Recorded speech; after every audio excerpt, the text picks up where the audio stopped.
Ouais l'équipe, salut à tous, j'espère que vous allez bien, j'espère que vous avez passé une bonne journée. On se retrouve pour la petite vidéo d'avant-match demain soir à partir de 21 h.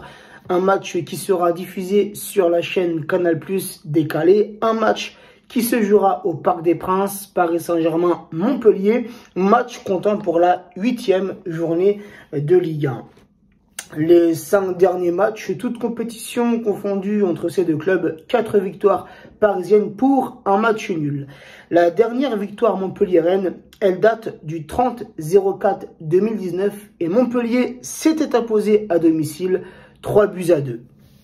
Montpellier, sur leurs 20 derniers matchs, toutes compétitions confondues, c'est un bilan qui reste positif. 7 victoires, 6 nuls pour 7 défaites. Le Paris Saint-Germain, sur nos 20 derniers matchs, toutes compétitions confondues, c'est plutôt brillant. 13 victoires, 5 nuls pour 2 défaites. Mercredi, c'était joué la 7e journée de Ligue 1 et Montpellier recevait Bordeaux à domicile, score nul 3 partout. Le Paris Saint-Germain s'était déplacé à Metz, victoire 1-2, une victoire arrachée dans les dernières secondes de ce match. Une victoire arrachée sur le fil du rasoir, les amis.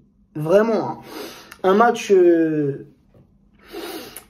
où, comme je l'ai dit dans mon débrief, on a vu un Paris Saint-Germain maîtriser, dominer ce match pendant une vingtaine de minutes. Et ensuite, j'ai envie de te dire, plus rien. Plus rien d'intéressant, plus de combinaison. Pas beaucoup d'occasions à mettre à l'actif des Parisiens après les 20 premières minutes. Et on a eu des Messins qui se sont réveillés, des Messins qui se sont montrés dangereux et des Messins qui auraient pu même prendre l'avantage avant la fin de la première mi-temps. Puisque oui, c'est vrai que moi le premier, dans mon débrief, j'ai beaucoup parlé d'Hakimi qui a fait un excellent match, qui est auteur d'un doublé et qui nous donne cette victoire, les 3 points. Mais on a oublié, les amis, l'arrêt magnifique, l'arrêt décisif de Navas sur ce 1 contre 1 contre l'attaquant messin, où Navas reste solide, reste ferme, reste solide sur ses appuis et il arrive à remporter ce duel. On ne sait pas ce qu'aurait pu être l'issue du match si Metz serait reparti au vestiaire en menant 2-1. Bref. Et voilà, un match un peu... C'était... Tu vois, arracher une victoire comme ça dans les dernières secondes, c'est pratiquement la même chose qu'on a eu dimanche soir contre Lyon, même si dans le jeu, c'était beaucoup mieux côté parisien contre Lyon que contre Metz. Mais c'est à peu près le même match. C'est le même rebondissement, c'est là où on marque enfin un match et tout, et on s'en sort avec les 3 points. Non, sur le but d'Hakimi, je pense qu'on a tous sursauté. Moi, je pensais à un match nul comme contre Lyon. Tu vois ce que je veux dire? Je me suis dit, voilà, on va repartir un partout. On va en tirer un point et voilà, tu vois. Mais non, frérot. Non. Et c'est là aussi qu'il faut voir les ressources mentales de ce groupe parisien. Des matchs comme celui-ci ou un match qu'on a joué dimanche contre Lyon, tu les joues ces 2 matchs l'an passé, je ne suis pas sûr qu'on les gagne. Là, tout de même, on voit que Pochettino a fait un vrai travail sur le mental. Le mental, le côté combatif jusqu'à la fin. On ne lâche rien jusqu'à la fin. Et on espère bien évidemment que ça sera la même chose en Ligue des Champions mardi soir contre City. Ce qu'il faut surligner, les amis, c'est que Neymar a tout de même récupéré 8 ballons contre Metz. Ça, les gars, il faut le surligner. J'ai vu quelques commentaires, quelques publications disant que Neymar n'avait pas fait un bon match contre Metz. Comment tu peux te permettre de dire ça? Certes, il est attaquant. Il a amené cette passe décisive pour Hakimi sur le 2e but. Mais il est aussi à l'origine du 1er but, où c'est lui qui distribue ce ballon pour l'appel de balle d'Icardi qui, hop, tu connais la suite. Le premier but d'Hakimi, là où c'était validé par la goal line. C'est Neymar qui est au départ du ballon, de l'action. Neymar a tout de même récupéré 8 ballons. Il est venu prêter main forte à ses coéquipiers du milieu de terrain. Ce qu'on pouvait reprocher à Neymar, ou bien même Di Maria, ou bien même Mbappé, les années précédentes, des joueurs offensifs qui ne redescendent pas. Là, ils l'ont fait. Et j'aime cette mentalité, j'aime ce comportement. Sinon, un petit mot aussi, les amis, sur ce qui se passe depuis le début de saison. Ça devient récurrent. C'est pas toutes les journées que ça se passe, Dieu merci, mais c'est arrivé trop de fois, les amis. Je ne sais pas ce que vous avez dans la tête, certains supporters. ces débordements, ces envahissements de terrain, on a été privé pendant 1 an et demi de stade. Là, depuis le début de saison, tout a réouvert. Les stades ont réouvert pour le plus grand bien des supporters, mais aussi pour le plus grand bien de nos joueurs qui ont besoin de nous, qui ont besoin du 12e homme. Donc même si pour l'instant, côté supporter parisien, tu as pu le remarquer, aucun débordement. Le seul débordement qu'il y a eu, et c'était au Parc des Princes, et c'était contre Lyon, c'est un supporter lyonnais qui était dans le parcage visiteur, qui a arraché un siège, qui l'a jeté tribune Paris. Et un jeune de 10-11 ans qui était avec son père, c'est sa première fois au Parc des Princes, tribune Paris, il s'est reçu le siège là sur la tête. Il a été ouvert. C'est un comportement ça les gars? C'est un comportement de supporter? Que tu sois supporter lyonnais, marseillais, parisien, niçois, j'en sais rien, stéphanois, bordelais, les gars, faut se calmer. Faut se calmer. On vient au stade ou bien on fait les déplacements, c'est pour encourager. C'est pour supporter nos joueurs, notre équipe, et non pas pour se cogner dessus, les gars. C'est pas ça. Ça, c'est pas le rôle d'un supporter. Le rôle d'un supporter, encore une fois, c'est d'encourager son équipe, ses joueurs, de la première à la 90e minute. C'est ça le rôle d'un supporter. On a été privé. Là, c'est quoi? Petit à petit, tout le monde va être privé de déplacement. Il n'y aura plus de supporters pour les déplacements. C'est là que vous voulez en venir.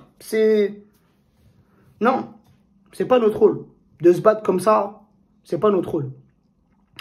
Bref, parenthèse fermée. Au niveau du classement, les amis, petit récapitulatif.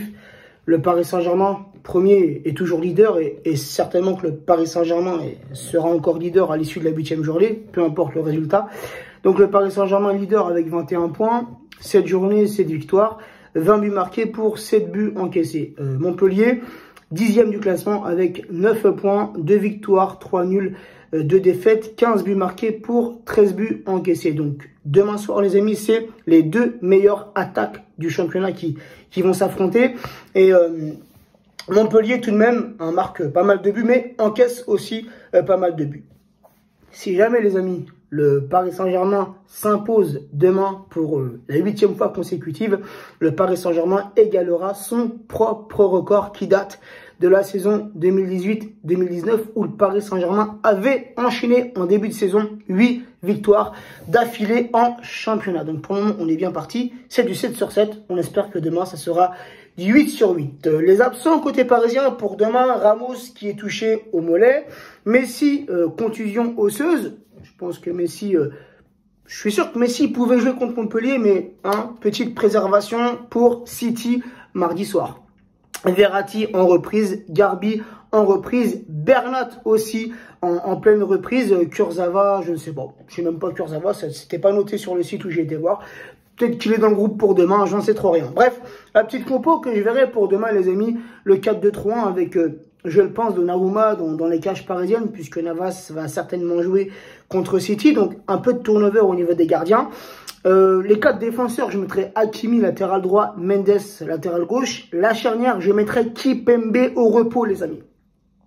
Prenel, il a enchaîné beaucoup trop de matchs. Que ce soit avec l'équipe de France ou bien le Paris Saint-Germain depuis le début de saison, Kipembe a enchaîné beaucoup trop de matchs. Je le mettrai sur le banc demain, je le laisserai un petit peu souffler. Donc, Diallo, Marquinhos pour la défense centrale. Les 2 milieux récupérateurs, je mettrai Gueye associé à Ander Herrera, qui fait... de toute façon, ces 2 milieux-là font un excellent début de saison. Neymar, je le mettrai dans ce rôle de numéro 10, de distributeur de ballon, de meneur de jeu. Mbappé, milieu gauche. Di Maria, milieu droit. Di Maria, j'espère que c'est titulaire, puisqu'il va encore rater les deux prochaines journées de Ligue des Champions. Donc, Di Maria à droite et Icardi à la pointe de l'attaque parisienne. Sur les dernières 38 confrontations en Ligue 1 entre ces deux clubs, c'est 16 victoires parisiennes, 8 victoires montpelliéraines pour 14 matchs nuls. Donc, mon petit prono, les amis, pour demain, c'est au Parc des Princes. C'est vrai que le jeu parisien est loin d'être beau à voir. En même temps, Pochettino l'a encore dit en conférence de presse. Le jeu de Pochettino, je vais y arriver, c'est vraiment de tout miser sur l'attaque. Donc c'est vrai qu'avec Pochettino, on va certainement pas assister à un jeu qu'on avait pu avoir sous Laurent Blanc. à un jeu aussi qu'on avait pu avoir tout de même sur Tourelle, hein, même si tout n'était pas tout beau, tout rose sous Tourelle, il y avait tout de même une identité de jeu. Mais là, avec Pochettino, les amis, ça va se jouer contre-attaque et tout sur l'attaque. Hein, bien évidemment, le but du football, c'est de marquer plus que l'adversaire. Voilà, même si on prend des buts, en tout cas, c'est ce que Pochettino a laissé sous-entendre en conférence de presse. Donc, mon petit prono pour demain, même si encore une fois, je suis loin d'être excellent au niveau prono, je verrai bien on va partir sur un petit score. Je verrai un petit 2-1 pour le Paris Saint-Germain. N'hésitez pas, les amis, en commentaire à me donner votre compo ainsi que votre prono. Prenez soin de vous, prenez soin des vôtres et à demain pour le petit débrief. Ciao la team.